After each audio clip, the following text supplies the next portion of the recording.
little video. I think it's maybe like 20 minutes, probably. You know, then I got my rest in, and we're gonna kick back and listen to this real quick. HHN special stories.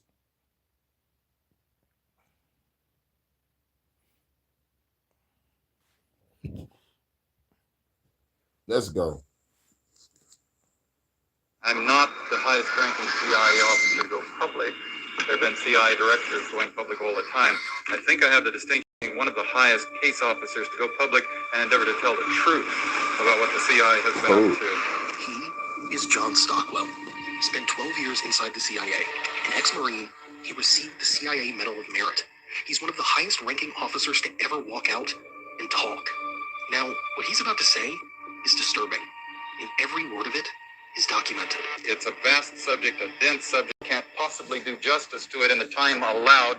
This means I'm going to have to insult your intelligence by skimming across the top of subjects that you could get a PhD dissertation written in and still not cover thoroughly. This massive documentation, of course, is the salvation of the intellectually attuned. I urge you to read for yourselves. Do not take anything I'm saying tonight as the gospel. I'm telling you that our leaders lied to us. They lied to us systematically. They lied to us with a purpose that may not be your purpose. Some of their lies, if you're a young man, may motivate you to go off someday and die, be killed, or to kill people.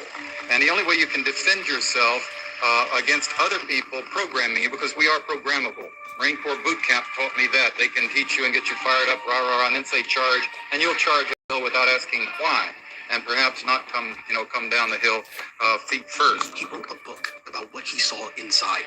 The CIA sued him for it. A court ordered him to submit everything he writes to the CIA for censorship and awarded him every dollar. He's the only author who asked people not to buy his book. If you don't defend yourself by filling your mind with a true understanding of what's happening in the world, then others will fill it up for you. And then at some point in time, use the information and the conditioning that they've planted in your mind and breast to use you, if you will. What you're about to is almost 3 hours of testimony, compressed into the parts I found most Salute, Jordan. I urge you to watch this video to the end. Some of it... Yeah, doing a quick live real quick, by like 20 minutes and I'm out. Salute. Great track. That shit brought back memories. You know, that bitch better not come back around me. Shouts out to the lovely, to the new lady in my life, but fuck those old bitches that try to spin me through hoops, troops, and loop-de-loops. Fuck those bitches. Don't come back around. Confirm what you already suspected.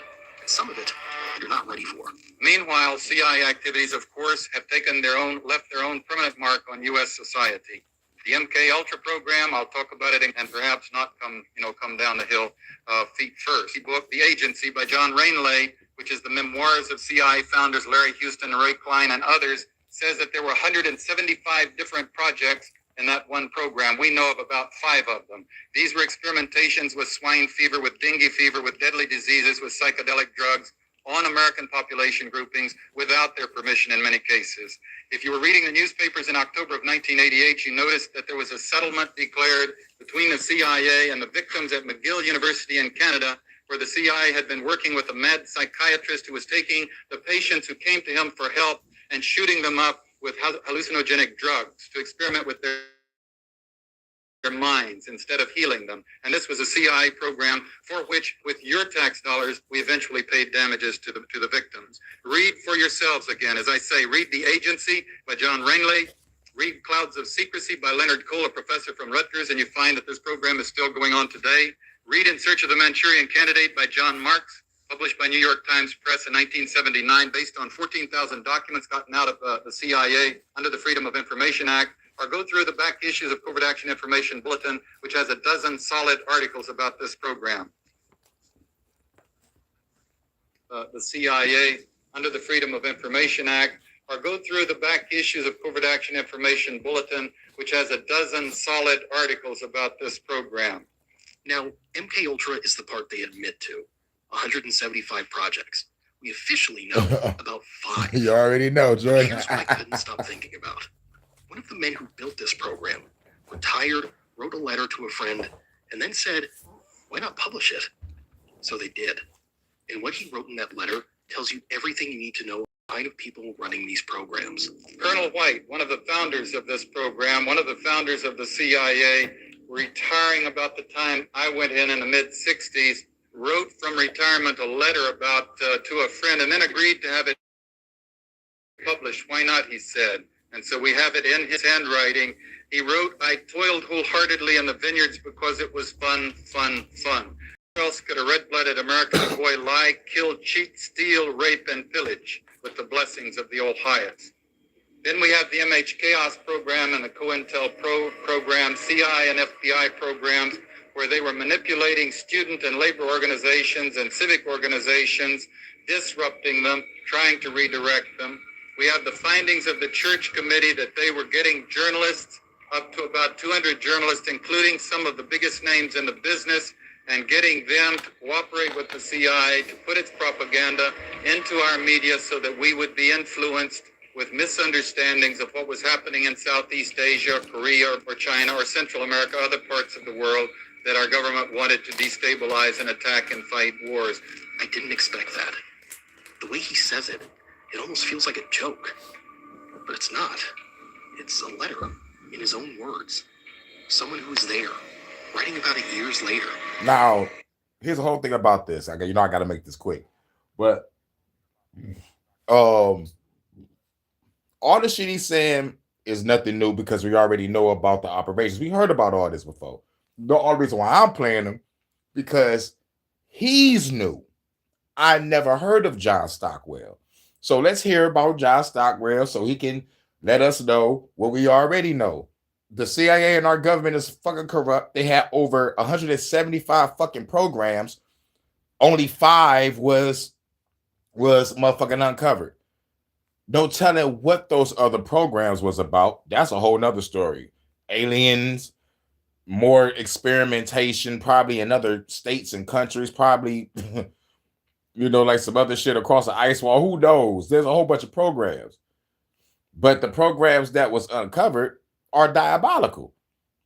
So we got a shitload of more diabolical shit. But anyway, let's get back to it. And once you hear it like that, it's hard to just brush it off. Because what he starts describing after that doesn't feel isolated. It keeps showing up in different places around different groups. Students, journalists, universities. All tied into the same kind of operations. And this is where it starts to get a little more concrete. Co-opting professors to work with the CIA to manipulate student groups and build files on students, publishing 1,200 books in which they were paying professors, scholars, journalists to write books in their names. And these books are still in our libraries today because the church committee couldn't force the CIA to reveal the titles.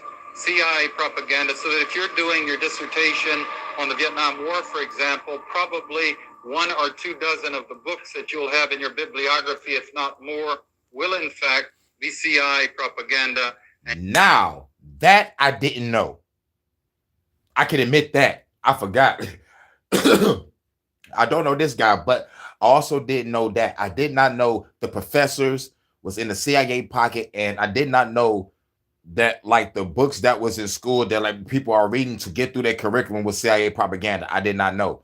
But if we go back through history, put 2 and 2 together, the winners write history, right? So I should have knew that based on a common sense of the macro level of the whole situation when it comes to people in power.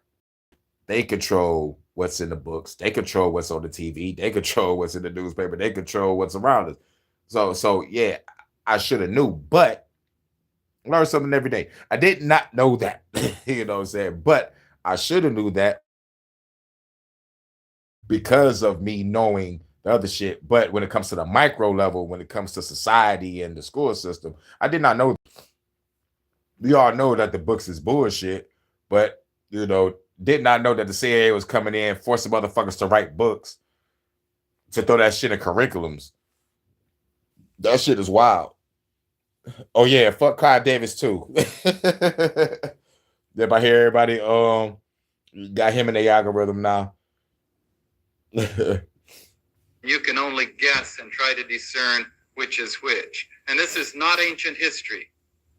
FBI Director William Sessions announced about this time last year that he was disciplining officers that he found had been improperly targeting CSPIS and 160 other civic organizations.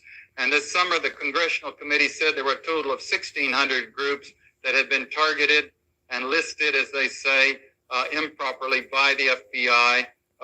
Again, the same type of programs as the MHKS and COINTELPRO programs, and that's just FBI. The CIA was doing the same thing during the same period of time, but there's been no confession or revelation of what they were doing, nor has there been a publication of the lists of the names of the groups that were targeted. So if you had trouble in one of your groups, you can only guess if it was because of FBI or CIA disruption or just pure and simply human foible. And again, yeah. So like if we was to start a community, right? Me, you, low key, water style, and like everybody in our camp, right? Everybody that we know, that we cool with, and some shit start going down, and then somebody else is probably new that we just bought in. Oh yeah, we're gonna have to take that motherfucker behind the motherfucking woodshed. Because everything was just peaceful until this new motherfucker comes in and shit start getting disrupted. Nah. We're gonna have to murk that guy, bro. But he has a family. His family are agents too. But what if they don't know that he's an agent? What if I don't know anything? I don't know. But what I do know is everything was just cool before this new motherfucker popped up. Give him a chance. Okay. If there's more trouble within the next month, I'm popping that motherfucker myself. Right, because they causing the chaos, yeah. It's like the infiltration shit. Let's go in, see what's popping. You know. None of this feels completely new. Most people already assume that information can be influenced, that narratives get shaped. But hearing how deep that can go, it shifts it a bit. Because it's not just news or headlines. It touches education, research, even the books people rely on to understand the world. Yeah, that's what got me. You know what I'm saying? You know, like it's like he said, it's like we already kind of knew that they already had control, but we ain't know that it was this far in the game. But yeah, they got to brainwash us on all levels. And at that point, it starts raising a slightly different question. Not just what people are told, but how they end up seeing things that way in the first place. We began the conditioning to war in this country, this permanent war complex we maintain, pretending we're good at the age of 2. This is the age at which we put our children in front of the one-eyed babysitter and turn it on so we can go wash the dishes or take a break. And they watch the same show with different characters 10 or 15 times a day. And I'm talking about, I have a kid, so I'm into these things. You know, He-Man and Sheena and Scooby-Doo even, and the Transformers and the Decepticons, and what each of these nice little people put upon by ugly evil forces, always saying, please be nice. The evil forces insist on attacking, and at the last minute, the good guys rise up and stomp them down. Salute low key. Commercial, and we move on, to the next show. Until it's estimated when we graduate from high school, we spent more time watching violence on television than we've spent in the classrooms itself. And then you get into the movies we've been feeding ourselves during this military buildup during the 80s. Rambo, Commando, Red Dawn, the Rocky series, Under Siege, Delta Force, America, Missing in Action, Top Gun, Heartbreak Ridge, Death Before Dishonor, Hamburger Hill, Hamburger Hill, Tour of Duty, China Beach, and they go on and on. How many people saw the movie Red Dawn, by the way? This is fun. Don't be embarrassed. It's a great movie. Now, this story, it's science fiction. The producer of this movie went on television around the nation saying it was his purpose to create a movie that would that would draw people back to war, that would make them feel war could be a good and exciting thing. And this film was actually shown in Marine boot camps. And think about that. Y'all making movies to get motherfuckers in the war, but y'all trip on me for getting motherfuckers to fight against the government. No, let me use my lyrical Tai Chi. You know, because I know the three forms of mind control: repetition, trauma, symbolism. I know what it is. Motherfuckers better be lucky I'm not motherfucking blowing up shit right now.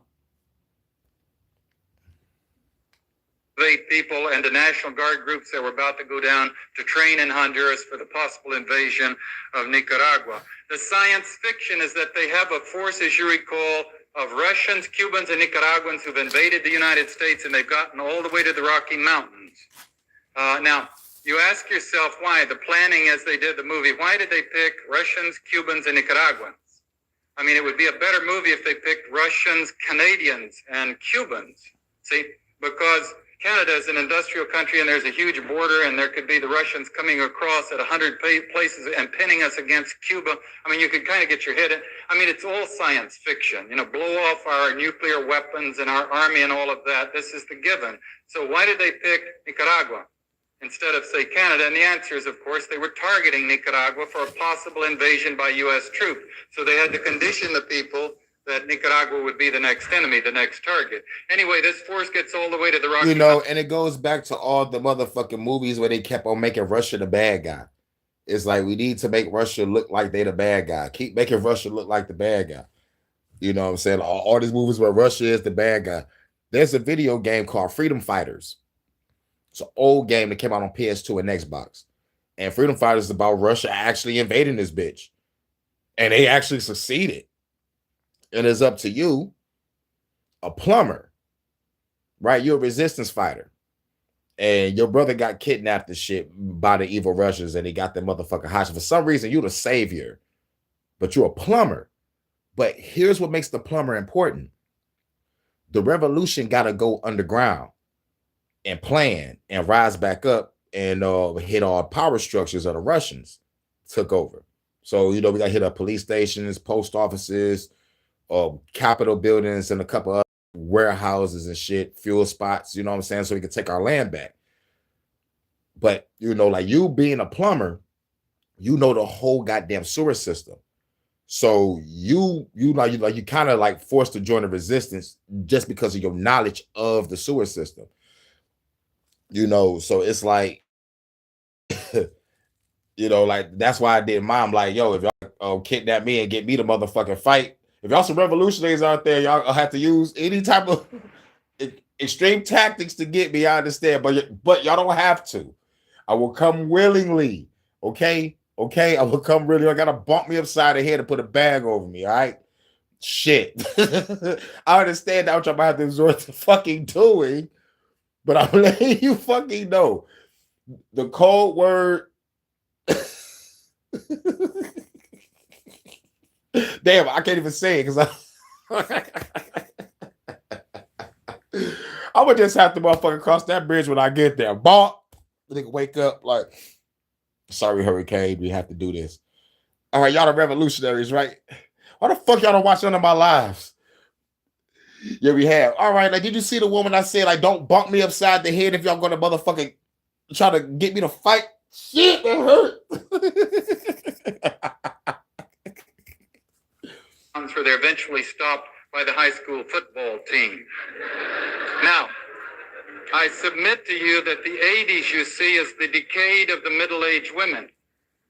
This is, you know, Dallas and Dynasty and the Golden Girls and Murder, She Wrote. Linda Evans, you know, is in better physical condition than I am, and Joan Collins is older than I am, and she's a sex symbol in the Nautilus workouts and the jogging. I mean, an 80s movie would have been the Soviets, Cubans, and Nicaraguans with middle-aged school teachers running through the mountains and shooting them down and drinking deer's blood and all of that. So why did they pick the high school football team? You see, the answer is obvious. They're going to fight the next war with the 18-year-olds and 19-year-olds. It's not going to be the middle-aged 50-year-olds. We're too smart. We've seen the cynicism of war. We wouldn't buy it. It's at that age, the high school graduates, where the young men are suffering from their massive doses of testosterone poisoning. And their minds have not yet had a chance to be filled, for all of them. Some are precautious, but many of them have not yet had a chance to fill their minds with experience, to understand what the world is all about, to understand how they're being used. So that's why they targeted that film at the high school. And then you look at the ads on television that were pumping at us then and now. Join the Army, be all that you can be. Yep, be all you can be. Yep. And the other one, the few, the proud, the Marines. But the Simpsons put it out there. And the Simpsons, Lisa and Bart stumble across the hidden messages inside the commercials. When they were riding it back, it said join the Navy. So it's like, yeah, when they do this shit at these motherfucking at these schools, it's very psychological. And let me hit you with another one, y'all. And I know y'all seen this growing up. Rather if it was a rock video, a pop video, a hip hop video, or a rap video. Well, I'm not gonna say hip hop. I'm gonna say rap. But probably hip hop. Fuck it. I'm gonna throw it in there because I think I saw a couple of hip hops that depict this. What I'm about to say is, have you ever seen these videos, no matter what genre, where they in the classroom acting a goddamn fool? Mind you, everybody in this bitch grown. But they are in something look like a high school setting. Now, if they did this shit in college, you probably get hauled out and by security. But you can still have the video in college. You can still, act a fool. Why? It's a high school setting. That shit is disturbing. Because who the fuck you targeting? You want the kids. We can go back to Britney Spears. Boom. Britney Spears, schoolgirl outfit, sexy ass shit with the plaid skirts.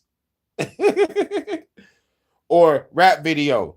I think it was Trillville. Everybody in the classroom going crazy, acting a goddamn fool on the school bus. Like, mind you, all you motherfuckers are grown.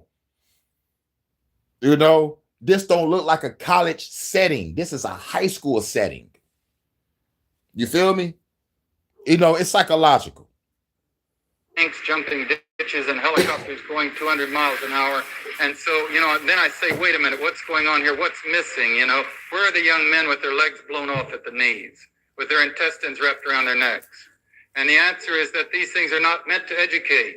See, that's where they're reaching inside people's breasts and pressing buttons and manipulating people to join the Army and be all that you can be and be available to be sent down to Central America. And they wasn't playing. They was actually coming to your schools. They threw ROTC in fucking schools. I wanted to go to the Navy until a motherfucking a senior fucking died, like after he graduated and shit. And we remember seeing him the year before. He was graduating the year we seen him. It was like, yep, about to graduate this year. If you go into the Navy, the blah, blah, blah, blah, blah. And following year, came back to high school, and we heard the fucking story about him, they wondering his progress and shit. You'd be like, the motherfucker died in training. I was like, fuck that. Then I looked up what the Navy is all about. And I'm like, okay, I can't swim. And they say, once your ass get pushed in that water, you either sink or swim. But I didn't want to, I didn't know the details on how he died, but it say died in training. So most of the time you're going to be in the water because I don't think they're doing a live firing exercise. At least I don't think so. But we can go online or go to Google and be like, what's naval training? And it'll probably show us. Because I used to watch like the brutal like militaries of the world and shit, and they got like the different type of militaries that do the brutal shit. So I wonder if the Navy is on that list. But dog, it's been a long time. I used to watch the military channel. But yeah, let's get back to it. People and to die for your country. And then there's the most insidious ad I think I've seen in all of the days that I've watched television. This is the one of the soldier coming home on vacation in uniform, handsome young man. He's met by his brother. I think he's getting off a train. And he says, Dad never did understand why I joined the Army. And then they're driving and he says, do you think you'll ever forgive me? And the boy says, well, Dad. And then they get in the living room and the young soldier says, Dad. And the father turns and hugs him and all's forgiven. Now, what's the point? They must have spent hundreds of millions of dollars on this ad. What's the point? The point you see is that there are a lot of fathers in this country that are saying, do not join the army. They've seen the Vietnam War and the Korean War, and they've seen the cynicism, and they're telling their sons not to join the army. And this ad is saying that it's okay, according to the values of U.S. society, to defy your father and join the army. In listening to all of that, it's easy to think this is Yeah, just about that's perception, psychological. how That's people are psychological war influenced, right what there. they're led to believe. But it doesn't really stop there. Because those same environments, the same places where these operations I happen. walk past my son watching that commercial. I'm like, bitch, I ain't the father from that commercial. You go to the Navy if you want to. You're not going to get that hug when you get back. Like, Dad, for real? Yeah, for real. You're going to go motherfucking fight for some motherfuckers that's killing us through the food, through the water, through the air, through the sea. Fuck out of here. Get up out of here.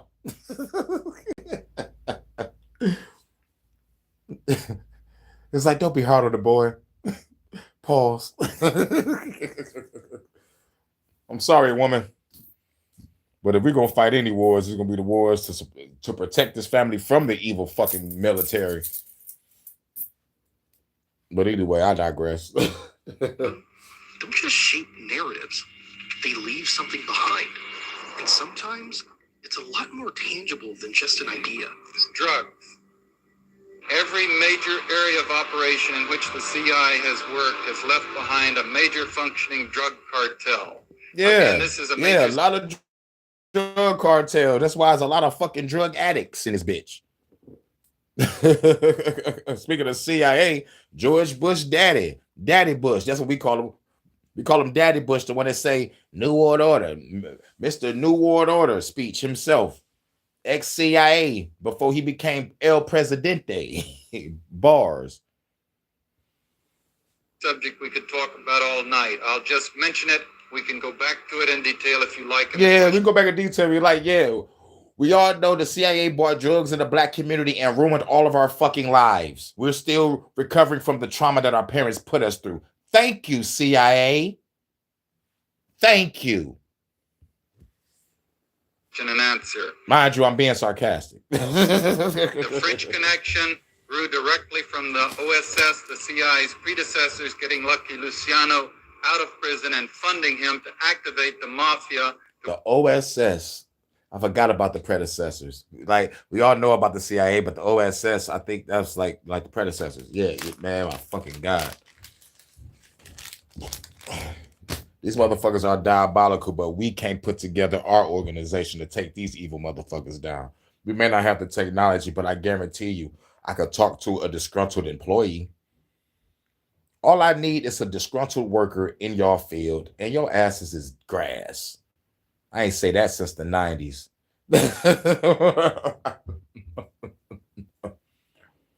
Your ass is grass, and we're gonna mow the fucking lawn. You know what I'm saying? Work with the U.S. forces during the war and then right after the war to break up the strikes on the docks in Marseille. The Golden Triangle in Southeast Asia grew directly out of our covert policies there. Before it had been run by French intelligence with the Corsican Mafia, we took over with our Air America and civil air transport planes flying in arms to our allies, flying back out with the heroin. The first target being U.S. GIs during the Vietnam War, the second target being the United States itself. The Golden Crescent. Afghanistan, of course, is the largest covert operation the CIA has run to date. We understand in terms of the hundreds of millions of dollars it's cost, going on for over a year. And sure enough, after about 6 years, the Golden Crescent in that area becomes the largest source of heroin in the world today. See for yourself. If you like to get your information from video, see Guns, Drugs, and the CIA, the Frontline PBS show, or read for yourselves. Yep. And some bitches be like, I'm not going to take responsibility for my addiction or actions. Well, bitch, you're going to be target practice. Get off the fucking drugs. Learn how to shoot, because when they kick in your door and your ass is all drugged out, your ass is going to be going willingly. They be like, hey. You know, and this is like real fucking devastating, because we got to say this also. Even though the government and the CIA, those bitches put drugs in the motherfucking community, it was still up to the motherfucking parent to be like, I'm not about to fuck with it. I value my life. I value the life of my children and my household. I'm not going to fuck with drugs. I want to have a right head on my shoulder. I want to motherfucking think properly. And besides, what happened to weed? Where does meth, crack, heroin come from? We all supposed to be stoners. What the fuck happened? The answer is the government put the PCP, the LSD, and all that, all the shit in y'all faces.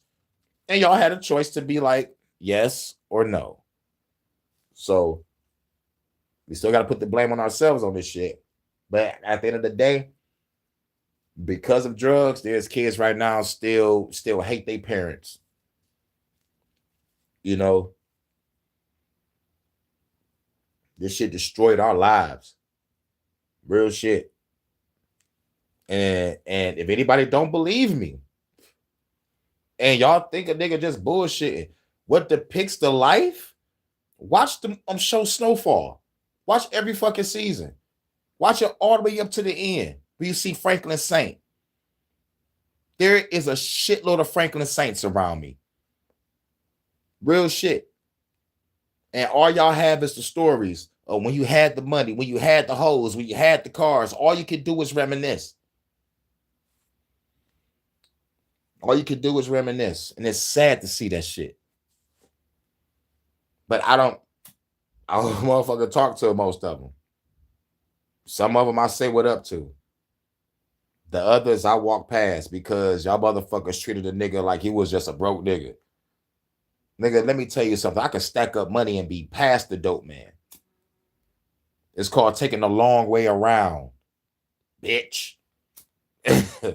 Yep, I'm broke now, but I guarantee you, when your ass get broke, I'm gonna have something. When your ass gets something, I'm gonna have something. I'm not flashy. My money go towards goals, dreams, visions, new shit. Not going back to drugs or alcohol or gambling and just like ruining my life because I feel like you only live once and that motherfucking FOMO shit, fear of missing out. Missing out on what? Like honestly, if the pinnacle of success is being a celebrity or a politician, I'd rather be seeking knowledge, wisdom, and understanding for the rest of my life. I'm gonna always say that. The pinnacle of success is being a celebrity or a politician, but yet call me a broke nigga because I'm not selling drugs or doing criminal shit. I could do criminal shit, but I don't want to sell drugs. I'd rather kill a motherfucker for money, hitman style. Let's go beyond drugs, where at least I can have a stable mind. In that department, I don't gotta be on drugs to pop a motherfucker. Give me the name, give me the number, bam, I'm there. No drugs involved. And plus, I would get more money. So, real shit, fuck the drug game. But like when it comes to the drug, I'd rather motherfucker deal with people that's loyal than dealing with a whole bunch of custos and people blowing up my phone, knocking on my door. And another thing, if you're working with a team, you gotta motherfucking make sure that they don't get high on their own supply and fuck up the money. Might have to kill your own family member, might have to kill your own friend because niggas want to get high on their own supply. Or you probably fucking with a chick, end up going into the stash, fucking up the money. Might have to pop your girl. Crazy work. That's why I like fuck. I just rather be a fucking hitman. Hurricane for hire. Read The Great Heroin Coup by Henry Kruger. Read The Iran-Contra Connection by Peter Dale Scott. Read The Politics of Heroin in Southeast Asia by Al McCoy. Read The Cocaine Wars by Paul Eddy. Read Out of Control by Leslie Coburn. Read Mafia Kingfish by John Davis. Read The Senator Must Die by Bob Morrow. He's going through it fast, but what he's saying is actually pretty simple. I hope y'all grab that. That's why this video is going to be a little quick. So like y'all grab all those book names. Hold on, let me go back a little bit. John Davis, Docks in Marseille. Golden Triangle in Southeast Asia Go grew back a little directly bit. out of our They probably covert write the names policies down. there before it had been run by French intelligence with the Corsican Now, Mafia. mind you, he's throwing out books. And mind you, half of this country can't read at a 6th grade level or below. So we know how to took read. over with our Air America and civil air transport planes flying in arms to our allies, flying back out with the heroin. The first target being U.S. GIs during the Vietnam War, the second target being the United States itself. The Golden Crescent. Afghanistan, of course, is the largest I have to go back a little bit so operation y'all the can hear. CIA has run to date. Yeah. We understand in terms of the hundreds of millions of dollars it's cost, going on for over a year. And sure enough, after about 6 years, the Golden Crescent in that area becomes the largest source of heroin in the world today. See for yourselves. If you like to get your information from video, see Guns, Drugs, and the CIA, the Frontline PBS show, or read for yourselves. Read The Great Heroin Coup by Henry Kruger. Read The Iran-Contra Connection by Peter Dale Scott. Read The Politics of Heroin in Southeast Asia by Al McCoy. Read The Cocaine Wars by Paul Eddy. Read Out of Control by Leslie Coburn. Read Mafia Kingfish by John Davis. The Senator Must Die. Read The Senator Must Die by Bob Morrow. He's going through it fast, but what he's saying is actually pretty simple. In these operations, I'm going to read that first. The Senator Must Die. I'm reading that first. Way, money coming back the other. And once those routes exist, they don't just get used for one thing. They get used for whatever fits through them, including drugs. If you've seen American Gangster, that idea probably sounds familiar. Different context, obviously. Yeah, The same American Gangster. He had a homeboy that was in the military that flew the plane. I need you to ship these drugs from this spot to this spot. Undetected. You feel me? That's how we gonna get shit done. And the key point he keeps coming back to is this. There aren't short-term situations. These networks stay in place long after the operation itself is over. So at some point, it's not just about what was done. It's about who makes sure it never really comes out. I worked for George Bush personally at the end of the Angolan operation when he was CIA director in 1976. We had broken the law and we had perjured ourselves to cover it up. We being Henry Kissinger and Bill Colby, mostly me being in a staff position under them. Bush's policies were not to find out the truth and punish the perpetrators and clean up the CIA. It was to cover for us. He went to the congressional committees and said, I wasn't here, but these nice people I'm meeting, he's a very nice person, by the way. He would walk down the hall shaking our hands saying, hello, I'm George Bush, and I want you to know I love being here working with all these fine people in the CIA. And we were saying, huh? I mean, this is the CIA director is supposed to have kind of an aura, you know. But he was going to the Congress saying, I can't believe that these nice people out there would do the things that you're alleging, but I'll check. And then he had a young attorney sent down to my office to go through my files to purge them of documents that would prove exactly what they were accusing us of. And then he went back to them and said, we've checked. There are no files in the agency that prove anything like you're alleging. Therefore, you can drop it. And they did. That part stays with you. Not even what happened, just how it was handled and how easily everything moves on from there. The second most profitable industry in the world, of course, is the production of arms. $3 billion a day bought and sold of weapons. The defense corporations making 20 to 24% profit. We just got through spending a total of $2.2 trillion on the largest arms buildup perhaps in the history of the world, certainly of any peacetime arms buildup. And our debt increasing by just about exactly the same amount during that period of time. The result is that we've created a society that's dominated by what President Eisenhower called the military-industrial complex. The U.S. taxpayer is now carrying a gigantic burden.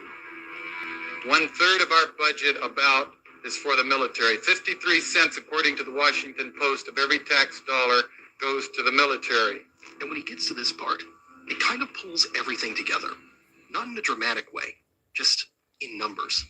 You start seeing where all of it leads, what it costs, and who ends up carrying it. Now, the result, of course, of this runaway arms race that we've got going with this expenditure, giant expenditures on the military, is that we can't afford it. We're having to cut every conceivable social service. We can't afford to care for the old people or the poor people or the handicapped people or the farmers or to help the young people get through college.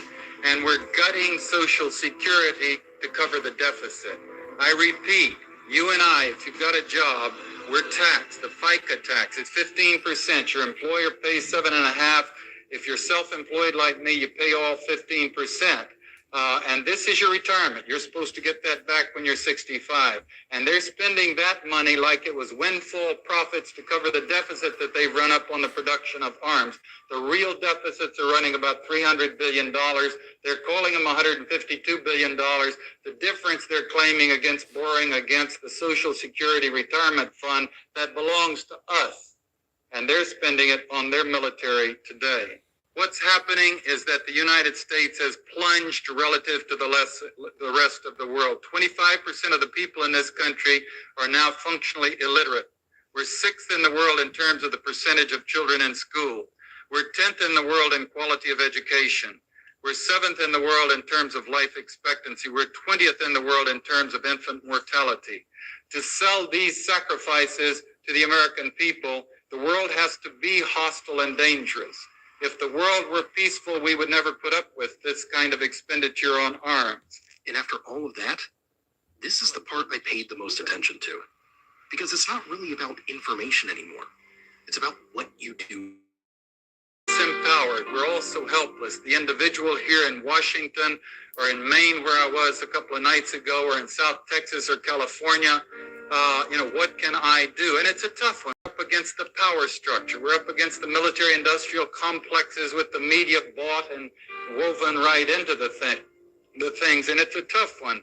But the professor who stopped the war is a wonderful, to me, inspiring example. My war in Angola. Then young Professor Jerry Bender of UC San Diego, who had done his studies in Angola, and he saw what we were doing, and they bothered him. And he couldn't figure out what to do about it. How could he stop it? So one day he picked up the telephone and he called his senator. He said, Senator Tunney, I have an expertise on Angola. I see what the CIA is doing. I think they're lying to you. I think it's dangerous. I would like the opportunity to brief you. I will not waste your time. And the senator listened to him and came back to Washington and found that we were indeed lying to the Congress. And he introduced the Tunney Amendment to the FY 76 Defense Appropriation Act that stopped my war in Angola. Now, some years ago, I came to talk to Admiral Arak at the Center for Defense Information here in Washington because I was way over my head to ask him, people ask me, Admiral, I said, what can I do? And I don't know what to tell them specifically. And this beautiful old man, we were having breakfast at his home, and he stood up. He said, I love that question. He said, I tell people, I don't know you, but you know yourselves. You know what your capabilities are. He said, I tell people if you can write articles, write letters, write books, write telegrams. If you can organize. If you can travel, go to Nicaragua or the Las Vegas test sites and see for yourself so you can be an intelligent witness to what's happening in the world. He said, and I quote, I tell people if they feel comfortable lying down in front of bombs, trucks with bombs on them, to lie down in front of trucks with bombs on them. But he said, I tell them you've got to do what you can do every day of your life. You can't wait until you graduate next summer or get married or get divorced or get a job, because these things malfunction all the time, and they're controlled by intellectual giants like Ronald Reagan. And the world may not be here by the time you graduate next summer or get divorced or get a job or whatever. Thank you very much for hearing me out. Thank you. Wow. This speech was when I was born, because he said Ronald Reagan. Because I was born in 88. Yeah, but that's the end of that. Let me get up out of here. Shout out to everybody in the chat. Shout out to Jordan. Shout out to Low Key. Make sure y'all check out all of our music. I'm gonna do the Hermageddon album release party tomorrow. Like when I get off of work, I'm gonna do it in the afternoon. So yeah. And then I'll do a versus battle, Hermageddon versus the Rebellion, probably later on. But yeah. But I catch y'all in a minute. I'm out. Peace. Oh yeah, no Detroit after dark tonight because I'm working late. But catch y'all in a minute. Peace.